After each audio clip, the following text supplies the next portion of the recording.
Hello guys, hello. This is for Scorpio. Thank you guys sa lahat ng nandito na Scorpio sa aking channel, Kapalaran 888. Maraming salamat sa inyong lahat Scorpio. I hope na mag-enjoy. Patuloy kayong mag-enjoy dito sa aking channel. And I hope na makatulong tayo sa mga taong nangangailangan ng mensahe or nangangailangan ng guidance. Okay? So, tingnan natin, this is for the portal opening, 88 portal opening. So, tingnan natin Scorpio, kung ano ang gustong ipahiwatig sa'yo ng baraha or maybe ng spiritual helpers mo. Okay, Scorpio, give back and synchronicity. Okay. Simulan natin tong give back, sorry. Okay, kung makikita mo dito, may dalawang kamay, diba? Kamay ng dalawang tao to. Sinasabi ng barahan na today is the day to cast aside normal routines and make your main purpose to serve. So, ibig sabihin, halimbawa na hindi ka masyadong generous. Halimbawa lang pero yung mga Scorpio sobra silang generous. Halimbawa lang na hindi ka generous. Siguro kung halimbawa nakaranas kayo ng bagyo, ng baha, ng kalamidad, sinasabi ng barahan na kung may sobra-sobra ka, sobra-sobra naman siguro yung pera mo, yung pagkain mo, kailangan mo daw na baliin yung normal routines mo and make your main purpose to serve. So, pwede mong itry na maging generous kung hindi ka generous. Or kung generous ka, mas lalo ka pang maging generous. Kasi parang sinasabi na eto yung panahon na kailangan ng tulong ng mga tao sa paligid mo. Okay?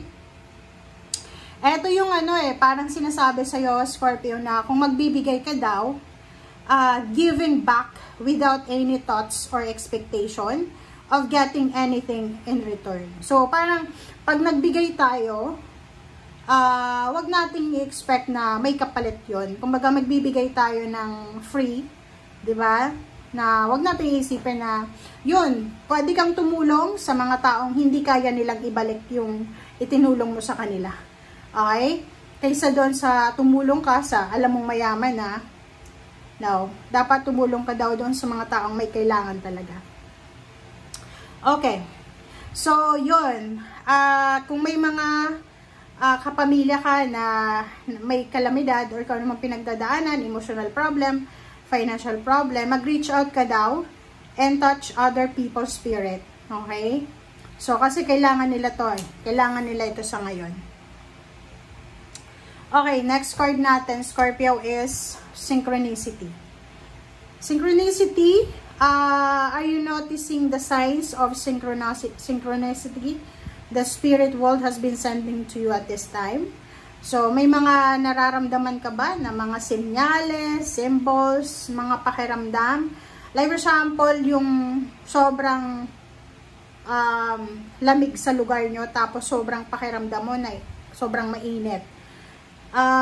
Kung halimbawa, may maraming synchronicity, so maging careful tayo, maging aware tayo sa mga symbol signs from the spiritual world kasi ito ay posibleng makatulong sa atin sa kahit na anong klaseng sitwasyon meron tayo. Okay? This is guidance. So, nating ismulin, okay, yung spiritual guidance through synchronicities. And at the same time, makinig tayo sa sinasabi ng ating intuition.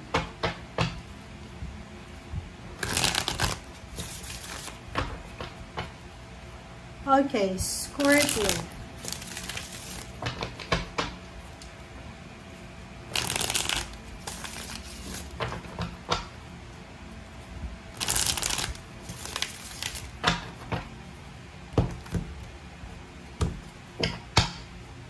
Okay.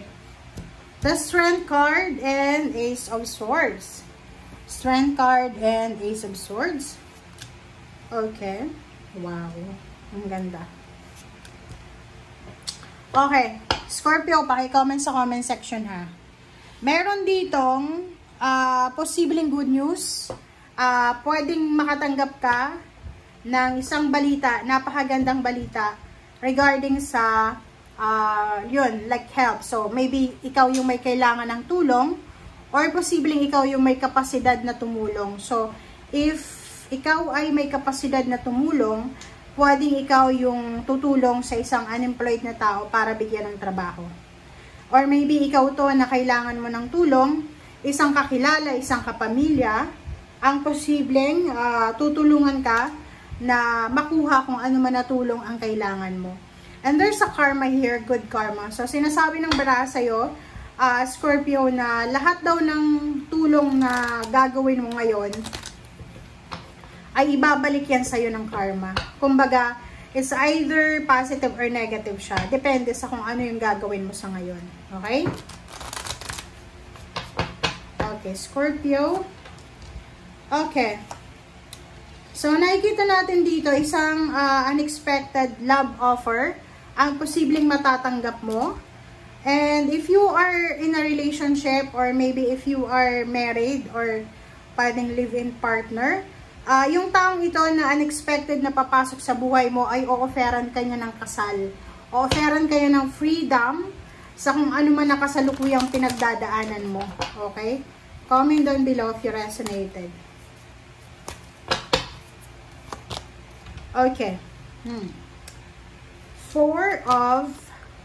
Wow. So, kung makikita mo dito, meron din na international offer. Merong international offer. It's either job, it's either relationship. So, kung makikita mo dito, tingnan mo, oh. 'Di ba, Scorpio? Posibleng trabaho yung ino-offer sa'yo. Business partnership or trabaho. Oh, good news.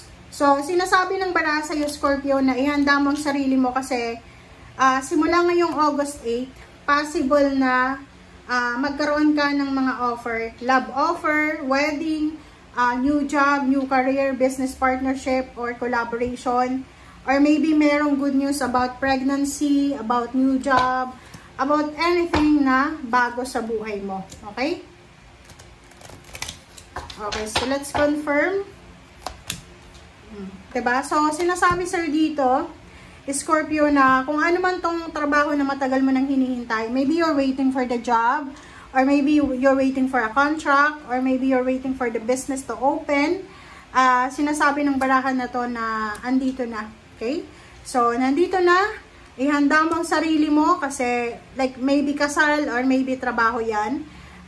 Ihanda mo yung sarili mo kasi may magaganap na pagbabago. Okay? Oh.